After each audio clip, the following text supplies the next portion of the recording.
I lost the contract, lost the deal. 3 months later, I remember looking at that car outside, not having money to put gas in it, and just thinking, well, that was stupid. But that was our, and then obviously because we had that car, we did sell it, and we did have that capital. That $60,000-$70,000 was very useful for the kickstart we needed. But that was after years and years of selling TV advertising campaigns for coffee, lip balm, making $3,000 or $4,000 a time. But that was the first time I ever felt like I was rich. And in theory, I was. And it all went wrong 29 days after that. Yeah. We were I think that's the only electronic cigarette brand ever to run an advert on British television. And that was the story of how I bought my first supercar, I guess. But that was the first time I Did you sell the car afterwards? We ended up, we kept it for a year and a bit.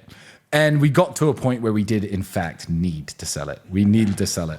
And yeah, we did sell it. And but that was a very, very long time ago. But even the arrogance I had to believe this money's coming in is going to last forever, it wasn't so much arrogance in this company or this deal. It was more, I guess, faith in ourselves that we knew one day that taking this plunge wasn't going to hurt us. I don't look back on that day with regret, like, man, I should have invested that money somewhere else. I should have spent it on something else. And I'm in the position that I knew I would be in, looking back on it.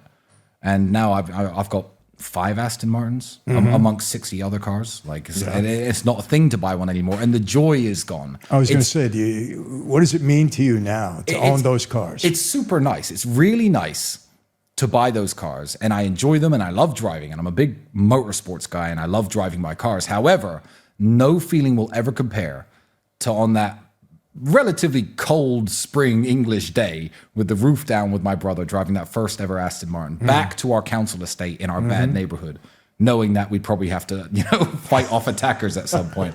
That was the best feeling in the world. I think that was the happiest day of my life. And I'm pretty happy. I'm a pretty happy guy. Like, I love life. But that's probably my best ever memory, yeah. And that's the first, great memory. Yeah, it's the first time I ever remember feeling rich. Yeah, it was nice. Okay, so now, what's the next step in this journey? Well, the next step, me and Andrew, and I take a lot of flack for this.